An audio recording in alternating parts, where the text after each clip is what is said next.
Welcome to episode 31 of Meet the GIMP. My name is Rolf Steinert and I'm recording this in Bremen, northern Germany. I want to remind you that Meet the GIMP is a member of the Photocast network. And the Photocast network has some new members. You see here, the address is photocastnetwork.com. And you see here, we are now members in English here. And Thoughts on Photography is a new one. And we have a German podcast, Happy Shooting, and two in Spanish, which I haven't followed because I can't speak or understand Spanish, and a very fine one in French. I tried to listen into that, but my French is so old, no chance to understand that. All these podcasts here are definitely worth a look. Together we have a podcast, The Focus Ring. You find it on photocastnetwork.com. A new episode will be recorded in the next days. And the recording of them, where I participated, was a lot of fun for me. And the other ones where I haven't been on board, I heard with much interest. So perhaps have a look into that. These guys are great. Much more photographers than me.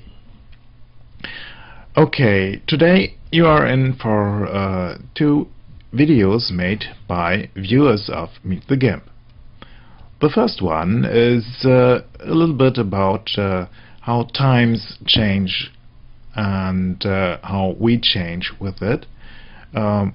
Two pictures made with 40 years distance and combined into one. And the second video is a nice piece about selections. A little bit I forgot in my two podcasts about selections. Thorsten Kunkel has sent me this video here. He has two images, you see them here, a current one and an image of the same person 40 years ago when she was 17 years old. And now he wants to combine them into one image to show how a person changes and how a person keeps the same over time. Now let's look how he does it. You see here he already has them combined in two layers. And now let's look. The first thing he does is switching this image, flipping this image to get the same direction of view. That can be a little bit of a problem because most faces are not strictly symmetric, and here it works. Otherwise it would be better to get an image with the same direction of view in it from start. And now he needs a new layer and calls it Helper. He takes the paintbrush and marks the eyes and the edges of the mouth. These features of an eye should be same in both images because we see symmetry from there.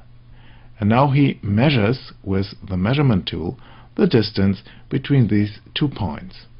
And you see here there are 349 pixels.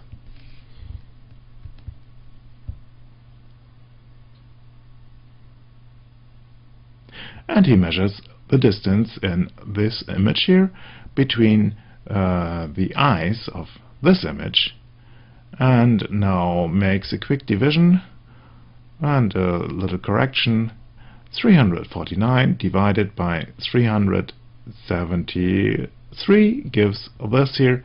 This is a factor how much we have to shrink the this image to get the same size as the current image. Let's look here. He has switched it here. Let me stop the video quick. Here, switched to %. Oh, I have a nice new tool. Which key was it? Here. There. It's here set to %, and here he enters 93.5%. wow, it works. Now let's look what he does further.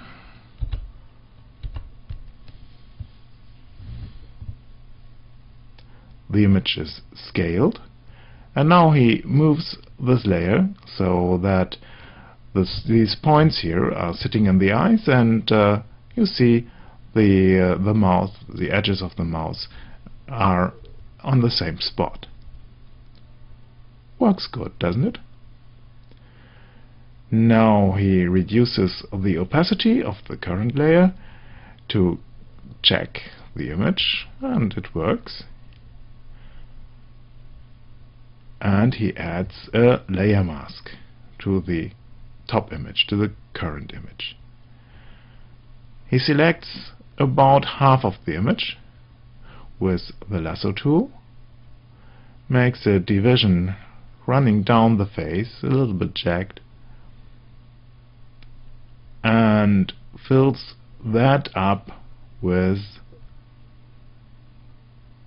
what's he doing now? He's inverting the selection, and he fills this up here with white. And so you see on this side here the filled up with black, sorry, and on this side you see the top layer, and here the bottom layer. Now he gets rid of these helping points because he needs this layer for a further step. Now you'll see a little bit a cheat, because now he goes down here and paints on this layer a dividing line. You see here there was a cheat. And last step is cropping the image. You know how to do that. Okay. Now he's nearly done, but there's still room for improvement. And he does that by adding a layer named grayscale and filling it up with black. And now he sets the layer mode to color. And if you see here, there's a layer mode to color, and you see here on the right side the color of the current layer has switched to black and white. This is one of the countless ways to convert an image to monochrome, and I'll show you in the show 33 and perhaps 34 how to do this in a lot of different ways, and in good and not so good, quick and tedious ways. This is a nice concept, isn't it? But there's still room for improvement. I would firstly start with this part here of the image and use a different way to convert this image from color to black and white. I would then try to emulate this skin tone here to get well, more similarity and not so much difference between the faces. Let me show you how to draw the line a little bit easier. Thorsten had a layer here and made a selection there with the lasso tool. Just let's assume that this here is the area where the image was, and then he had worked here on this layer, created a new layer, and let me choose that here, transparent, and now he wanted to draw a line here following this border between selected and not selected. And there's an easy way to do this. Just go to Edit and Stroke Selection. And here you can choose between stroking the selection with a paint tool or using a fixed line width, and I'll do that here for pixels. I have selected foreground color black, and I just click on Stroke, and here you see the line. Shift Control A and I deselect everything. You see here it's on this layer, and this layer hasn't been affected. And now he wanted to get only this line, to keep only this part of the line. Nothing, no problem. Just select the lasso tool and press Ctrl and X, and it's gone. So this is a easy way to draw such a line, and you don't have to follow the line with your mouse, or if you're lucky, with your tablet, with your pen on the tablet.